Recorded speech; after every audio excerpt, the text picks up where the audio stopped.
There must be a story here. Ben Taylor is a student from Rockford, Illinois, who, when visiting a bookstore, almost caused his girlfriend to dump him. What's all that about? Well, we were at the Strand in New York City, and it was my first time there, and it's sort of a mecca if you like books.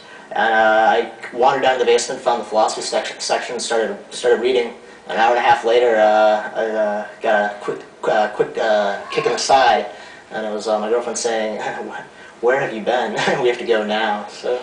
An hour and a half in the philosophy section. Yeah, she was angry for a week. It was pretty impressive. Imagine if she had caught you in one of those other sections. Yes. Amy Fuller, originally from Oakland, Oregon, medical missions coordinator, spent 4 years living in Mexico. I did, yes. Worked in programs with migrant workers. And you were once picking tomatoes and picked how many pounds in one day? 800 pounds. That's a lot of tomatoes. That is a lot of tomatoes. I once picked 800 pounds of raspberries, but I ate 250 pounds of them. You didn't eat any of the tomatoes, did you? No, I took some home, but... Oh, okay. Zach Baker is our champion. As a youngster, you were very competitive. You appeared on Child's Play? Yeah, that's right. What was it? That's a game show where the kids would define words for the adults to guess. So my part was pretty easy.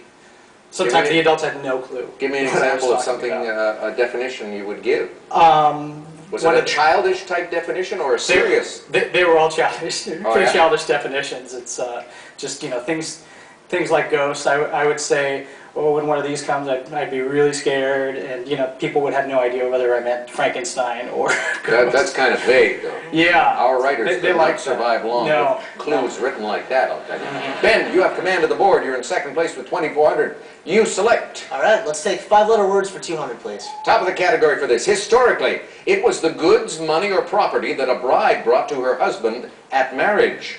Zach. What is dowry? Dowry, correct. Words for 400. A group of full-time employees, or the set of 5 horizontal lines on which notes of music are written. Zach. What is staff? Yes. Words for 600. I'd like to call the meeting to order, but I need one of these small mallets. Amy. What is a gavel? Correct. 5-letter words for 800. It once meant a notch used to record the tally in a game. That meaning is still used for the cuts that will make your sourdough bake and look better. Zach. What is score? Yes. 5-letter words for 1,000. From the French for to ward off, it means to ward off a blow, especially in fencing. Zach. What is parry? Parry, yes. Pleistocene sealer for 200. The last major one of these glacial time periods came during the Pleistocene epoch. Amy. What is an ice age? Yes. Stealer for 400. This 277-mile-long gorge of the Colorado River was primarily formed during the Pleistocene. Zach. What is the Grand Canyon? You got it. Let's go to cemeteries for 200.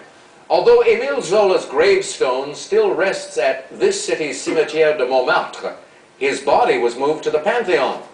Zach. What is Paris? Paris is correct. Cemeteries for 400. With more than 1 million burials, Rookwood Necropolis in this largest Aussie city is one of the world's largest. Zach. What is Sydney? Sydney, yes. Cemeteries for 600. About 250 people were buried in this Tombstone, Arizona cemetery from 1878 to 1884, including Billy Clanton. Zach. What is Boot Hill? Yes. Cemeteries for 800. The world's largest historical mosaic, The Birth of Liberty, can be found at this Southern California cemetery. Amy. What is Forest Lawn? Yes. Cemeteries for 1,000. 368 American servicemen from World War I are buried in this field, a U.S. military cemetery near Waregem, Belgium. Ben. What is Flanders Field? Yes. Pleistocene for 600, please. Answer there. There we go. It took us a long time to find it. Let's make a 2-day double, Alex. All right. That'll give you 6,800 if you are correct on this. If you had a Smilodon smiling down on you, you were in trouble with one of these Pleistocene cats.